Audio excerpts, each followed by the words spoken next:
Fredericksburg to Rhythm and Muse this week. My name is Ashley Chevalier, and I'm dedicated to bringing you local coverage of arts and music going on around town in Stafford, Spotsylvania, and our very own Fredericksburg. I have a very special guest today. I'm actually very, very excited to have Mr. Mark Churms, a world-class and world-known artist who is known for a variety of things, but has agreed to come on the show because recently he has done a wonderful collection of paintings of Fredericksburg battlefields. Mark, thank you so much for coming on the show. I'm so glad that you're here. You're not from Fredericksburg, so this was quite a trek for you. Now, you're not from where you live now either. So it's not, so go ahead and tell us. You're born in Wales. I was born in Wales in a place called Aberystwyth. And that's where Prince Charles went to university, by the way. Oh. But I didn't know him then. But, but I only lived there for a year. My father was a Methodist preacher, so we moved around every 5 years. And just after I was born, he was due to move. So we moved to an area called the Midlands, which is in the middle of the UK. And that's really kind of where my accent's from. And so we lived in Birmingham and a place called Bridgnorth.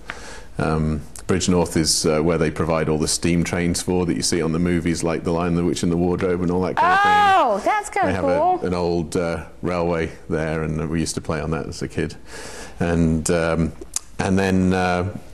moved around. I went to college at Oxford Polytechnic and studied architecture. Now, is that the same? That's the Oxford, just a branch of Oxford? Yes, yeah. They used to call us the Fools on the Hill at the university. Oh. Because we were heading. It's now Brooks University, but it was Headington. So what does the Polytechnic mean? Polytechnic, it's French, and it's a sort of trade school, you know. But in France, it's the top school. That's interesting how perceptions of different schools are across. You know, like you go to university and you're studying academics, or you go to a trade school and Polytechnic, and depending on where you're at in the world. Isn't that interesting? Yeah, and now different names mean different things in different countries. Like in France, you know, in couture, a French seam which is the double seam that you have on your jeans, you know, is in the French call it an English seam, and the English call it a French seam. That is pretty funny. Okay, so you studied at the Polytechnic school, and then what? You started to paint when you were 24?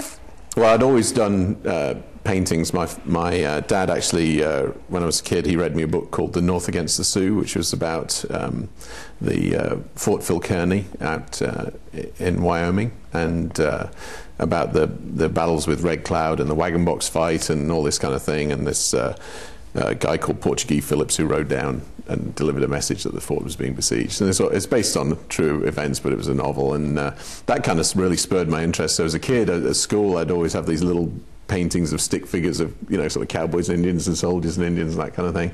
So American history was kind of, I was very interested in that as a youth. And then my mother was a kindergarten teacher, or I don't know what you'd say over here, but kindergarten, yeah, I think maybe a bit older than that, yeah. Okay. And sort of 5, 6 year old, and she actually became deputy headmistress. But she did for the bicentenary. She did of the Revolution back in '76. She did a whole big project on American history in America, and so I was kind of fond of all that sort of stuff. So you've got a lot of roots in just having a natural interest in international history, because you've liked American history, but you're obviously from Britain, you know, or the UK, and you haven't always painted military scenes, but that tends to be where you lean towards. Well, I actually started off as an equestrian artist. So after college, there was a recession in the UK just before the first Gulf War in the 1989-90, and all the architects were going out of business in London. So as a trainee architect, after I did my degree, the next step was to go and work for a year in London. Or, well, anywhere, but most of us went to London because we were at Oxford and it was very close. I've been to London once, and I loved it. Did you take an umbrella? I did. You know, I went, I actually took a plane on the 1st of January in 2009, and didn't come back until like the 17th.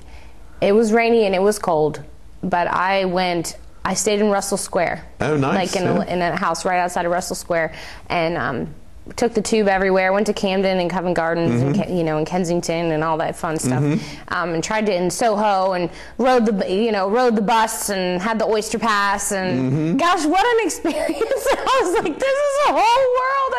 I was like, I'm gonna live here one day. Yeah, lots to see and do in London, that's for sure. And actually that's where I started off, really, because I was out clubbing one night, and at a place called the 151 Club in London, and a friend of mine handed me an invitation to a polo match, which was at Windsor, and on the front of the invitation it had a painting of a polo game, and I was, you know, had a little bit tipsy, and I thought, yeah, I could do that. And that was really kind of what really sort of spurred me. And a gentleman I knew in London who sold Rolls Royces and Bentleys actually was the first person to commission me to do a series of paintings for his house. So he sold Rolls Royces and Bentleys, yeah, and he had you do commissions for his house. Wow, equestrian paintings. So then what did you do? So you started this series of paintings and the ball just kept rolling, and then... No, well, a friend of mine, I wasn't really sure about architecture. Actually, my parents suggested that I go to architecture school. Well, it is a practical thing rather than just doing art. Right. And which is probably a good idea. And I did learn a lot about buildings and more the history. I was more interested in the history of architecture, which has been useful in my paintings. I was going to say, I would imagine that it would contribute, especially when later we talk about how you do the paintings. But a friend of mine who actually is a cameraman now and does a lot of the travel shows in the UK, he went on a scheme. Scheme sounds bad in American, but it was a government program started by Margaret Thatcher called the Business Enterprise Scheme, and it was specifically designed to get young people starting businesses. And he'd done it, and he was a runner for a film company to start off with, so he just used to run and get the coffees and all that kind of thing. And that's how he started out. And he said, why don't you go on the Business Enterprise Scheme? And so he had to get together $1,500, and you had to be actually unemployed at the time.